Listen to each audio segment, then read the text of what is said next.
Hello and welcome to Maluka IAS. आज हम बात करेंगे the very first offshore critical mineral auction के बारे में।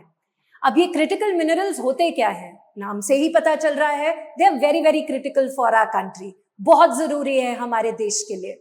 अच्छा, ये चीज न्यूज में क्यों है? क्योंकि ज्यादातर हम ये क्रिटिकल मिनरल्स किसी ऐसे देश से लेकर आते हैं जिस देश के साथ हमारी ज्यादा बनती नहीं है। So let's understand what is the importance of this particular auction and why are we doing it. But before that, I'd like to make a very important announcement for all UPSC aspirants who are watching this particular video.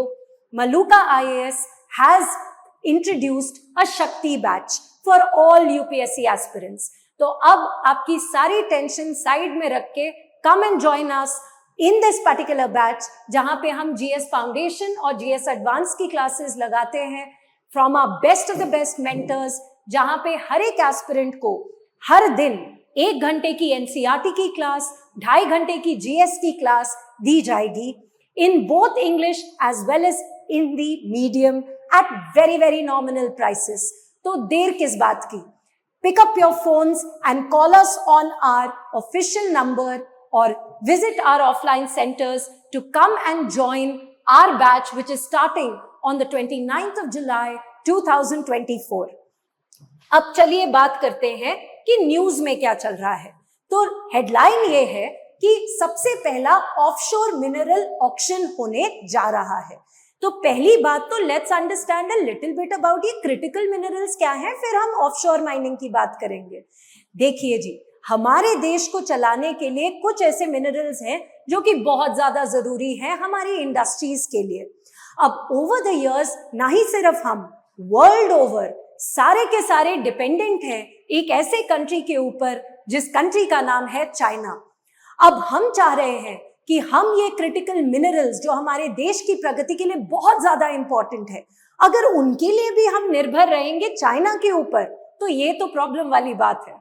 तो पिछले साल in 2023 the वीना देरमल committee recognized 30 such critical minerals for India.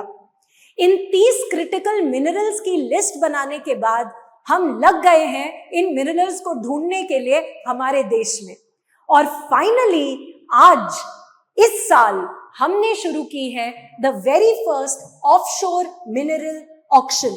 Offshore mineral auction क्या होता है? अच्छा, ये मिनरल्स अर्थ के क्रस्ट में इतने इस कदर दबे हुए हैं कि थोड़ा डिफिकल्ट होता है इनको एक्सकवेट करना, इनको निकालना। ऑनशोर वाले ज्यादा इजी हो जाते हैं, ऑफशोर वाले थोड़े डिफिकल्ट हो जाते हैं। सो जिस वजह से ये ऑक्शन करा के पब्लिक प्राइवेट पार्टनरशिप करके हम चाह रहे हैं कि हम ये मिनरल्स ना ही सिर्फ अपने लिए यूज करें, और अगर हमारे पास उतनी क्वांटिटी मिल जाए तो हम ये बाकी देशों में भी बेच सकते हैं और फॉरेन एक्सचेंज कमा सकते हैं, जो हमारी इकोनॉमी के लिए बहुत बढ़िया माना जाएगा। तो चलिए देखिए ये पर्टिकुलर ऑक्शन कहां पे हो रहा है। So it is happening for 7 polymetallic nodules and 3 lime mud blocks which have been identified under the National Critical Mineral Mission under the Ministry of Mines, right? So what is in news? ये news में है कि हम लोग ये auction कहां पे करा रहे हैं। सो एक तो आप देख पा रहे हैं अपने स्क्रीन पे कि एक तो आ गया अंडमान सी, राइट, जहां पे हमारे एक्सक्लूसिव इकोनॉमिक जोन के अंदर जो भी एरिया आ रहा है वहां पे हम लोग ये पॉलीमेटालिक नोड्यूल्स की माइनिंग करके उनको एक्सट्रैक्ट करेंगे। What is the exclusive economic zone? As the name suggest, exclusive सिर्फ हमारा, इकोनॉमिक जोन सिर्फ हम वहां पे ट्रेड कर सकते हैं। और ये कहां तक होता है? According to the United Nations convention on the law of seas, UN की एक ट्रीटी है समझ लीजिए, जो सी के ऊपर, पानी के ऊपर मैरिटाइम बाउंड्री सेट करती है। वेल यू सी, जमीन के ऊपर तो बाउंड्री सेट करना कितना इजी है, आपको पता है कि आपका घर कहां से शुरू हो रहा है, कहां पे खत्म हो रहा है, आपका देश कहां से शुरू हो रहा है, कहां पे खत्म हो रहा है। लेकिन यही जब हम पानी के बारे में बात करें तो बड़ा डिफिकल्ट हो जाता है ये प्रूव करना कि कौन सा एरिया हमारा है और कौन सा एरिया किसी और का है। सो जिस वजह से जो चीज कोई डिफाइन नहीं करता, वहां पे कौन आ जाता है? यूनाइटेड नेशंस, जिन्होंने एक कन्वेंशन बनाई थी on the law of seas back in 1982 that came into effect in 1994. बहुत सारे मैरिटाइम बाउंड्रीज की बात हुई थी, हम सबकी बात नहीं करेंगे, केवल एक की करेंगे जो कि हमारे न्यूज में है। Exclusive economic zone, which is basically from our coastline, from our baseline up to 200 nautical miles. जैसे जमीन पे किलोमीटर्स बोलते हैं, वैसे ही पानी के ऊपर nautical miles.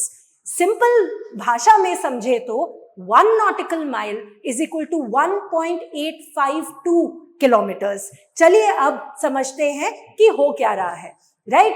सो अगर हम बात करें कि ये कहाँ पे ये ऑक्शन होंगे, कहाँ पे ये मिनरल की एक्सकवेशन होगी, तो एक तो हो गया अंडमान सी एंड दूसरा हो गया the state of Gujarat, off the coast of state of Gujarat, right? अगर ये सब कुछ हम कर पाए, अगर ये मिनरल्स हम एक्सट्रैक्ट कर पाए, तो ना ही सिर्फ हमारे फॉरेन एक्सचेंज बचेंगे क्योंकि हम इंपोर्ट के ऊपर डिपेंडेंट नहीं रहेंगे, साथ ही साथ these minerals are renewable in nature, and mind you, anything that is renewable in nature right now, we will run towards it and get it, because we in our country or even worldwide, we are aiming for sustainable development, clean energy. क्योंकि India की अगर हम बात करें तो हमने net zero carbon emissions करनी है बाय 2070, तो उसके टुवर्ड्स ये भी एक और स्टेप है amongst many others. Yes, so ये 10 blocks are located in our country's exclusive economic zone, जिसकी बात मैंने करी थी from our baseline up to 200 nautical miles. But wait, hold on, सारे देशों के बीच में 200 नॉटिकल माइल्स की दूरी तो नहीं होती, फिर उन देशों में क्या होगा? वेल, इन सच कंट्रीज अगर तो अच्छे रिलेशनशिप्स हैं बिटवीन द टू कंट्रीज, तो एक अग्रीमेंट करके दोनों की दोनों कंट्रीज बोलती हैं ये हो गई इमेजिनरी लाइन, ये पानी आपका, ये पानी हमारा।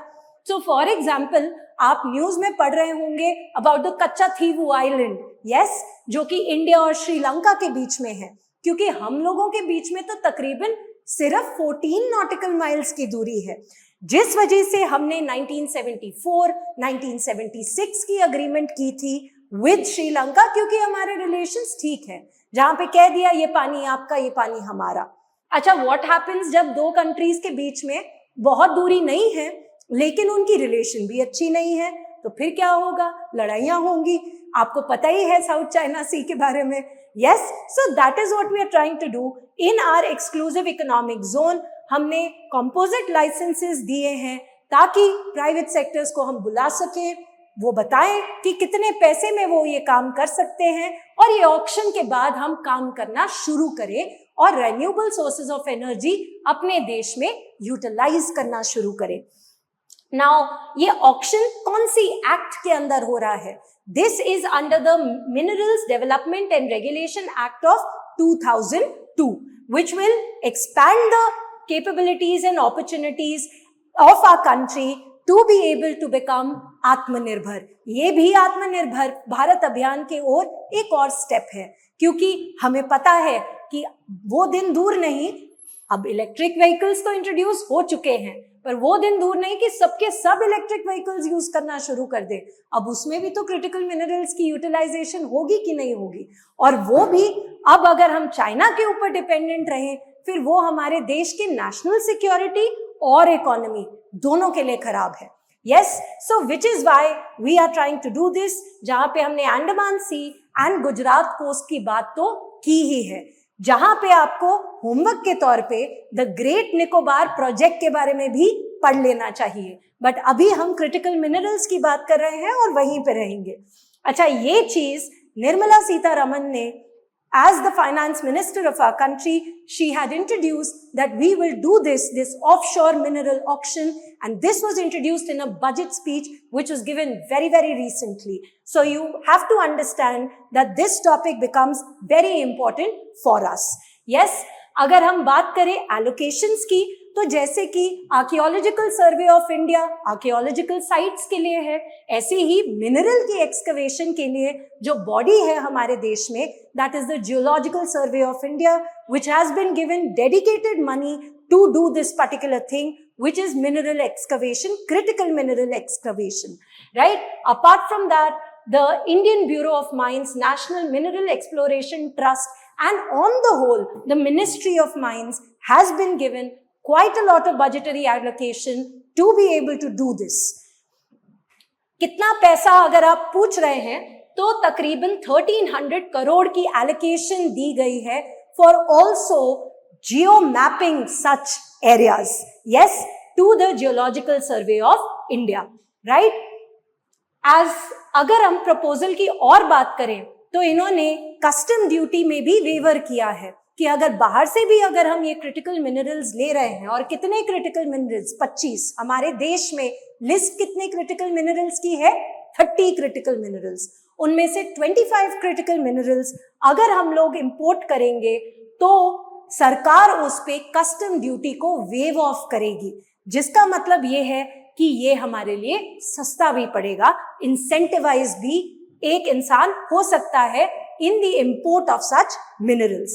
And like I said, अगर हम ये करेंगे तो cost to the industry that is utilizing these critical minerals will drastically reduce, thereby incentivizing different industrialists to get into this field and make sure कि हमारे देश के पास ना ही सिर्फ खुद के लिए ये critical minerals हो, बल्कि हम ये बाकी देशों में भी export कर सकें, right? So let's see when will that happen. जैसे कि हमने बात की कि कस्टम ड्यूटी को वेव ऑफ करना, प्राइमरीली कॉपर की अगर हम बात करें, और कॉपर में भी ब्लिस्टर कॉपर की अगर हम बात करें तो जीरो इंपोर्ट ड्यूटी लगाई है इन्होंने, जिसकी वजह से ग्लोबल सप्लाई चेन का पार्ट बनेगा इंडिया, ग्लोबल वैल्यू चेन का पार्ट बनेगा, खुद भी पैसे कमाएंगे, दूसरों को भी पैसे कमाने देंगे, और किसी और कंट्री के ऊपर रिलायंस हमारी कम होएगी।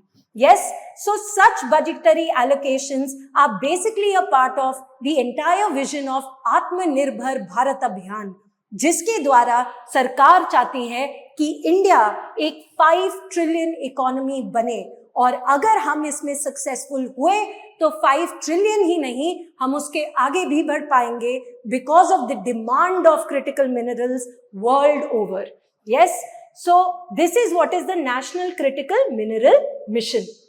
It will also address issues such as market access, जो भी import export का खेल है उसके अंदर हम लोग एक बड़े प्लेयर्स बन सकते हैं, हम डिसाइड कर सकते हैं कि हमने किस दाम पे किस देश को क्या बेचना है under the guidelines of the WTO. Yes, we will also ensure that depletion of foreign exchange ना हो, because foreign exchange is a precious asset, जिसकी वजह से हमारा करंट अकाउंट डेफिसिट भी कम हो सकता है। तो कितने सारे एडवांटेजेस हैं इस पर्टिकुलर एक स्टेप जो सरकार ने लिया है उस वजह से। Yes, so this move will incentivize our Indian industry to have recycling capacity, because gone are the days that we were talking about let's use it and throw it. अब तो सर्कुलर इकोनॉमी आ गई है, अब तो हम कहते हैं use करो, रीयूज करो, रिसाइकल करो, फिर से यूज करो। Yes, and this will ensure that it happens, and which is why it is very, very sustainable for our environment also. So let us know what you think. Is it a good option to include the private sector in this particular thing or not? And what do you think are more steps जो सरकार को लेने चाहिए to ensure कि हमारा देश आत्मनिर्भर बन सके और हमारा 5 ट्रिलियन इकोनॉमी का सपना जल्द से जल्द पूरा हो। With that, we end this particular topic, but before ending the video, I'd like to make 2 very, very important announcements for the UPSC aspirants who are planning to sit for the paper in 2025. If you're looking for a test series जो बिल्कुल ही बिल्कुल UPSC के pattern से aligned है, तो look no further and join Maluka IAS today. We give 64 tests in our test series, जिसमें से 34 prelims के tests हैं, 30 mains के tests हैं, in both English as well as Hindi medium at very, very nominal prices. और ये केवल test नहीं है, साथ ही साथ इन टेस्ट की डिस्कशन भी होगी बाय आवर टॉप मेंटर्स, और आपको एक मेंटरशिप प्रोग्राम भी मिलेगा इन द सेम कॉस्ट। तो जो भी बच्चे एक्साइटेड हैं इसको लेके और चाहते हैं कि वो ऐसी टेस्ट सीरीज लें जो कि यूपीएससी पैटर्न के साथ अलाइंड है, kindly come and call us on our number to know further. In fact, you can also request for demo questions and we will be very, very happy to provide you with the same. You can also visit our offline centers which are there in the following cities. And the second very, very important announcement are the monthly to the point current affairs which Maluka IAS has tailor-made for a UPSC aspirant for the kids who are sitting for the examination in the year 2025 at very, very nominal cost. ये monthly current affairs will make sure कि आपकी preparation next level तक जाए और आपका सपना reality में convert हो, and that too at very affordable prices. So don't waste any time. Call us today on our official number, or you can also visit our official centers. And thank you very much. I will see you soon with another topic video. Thank you.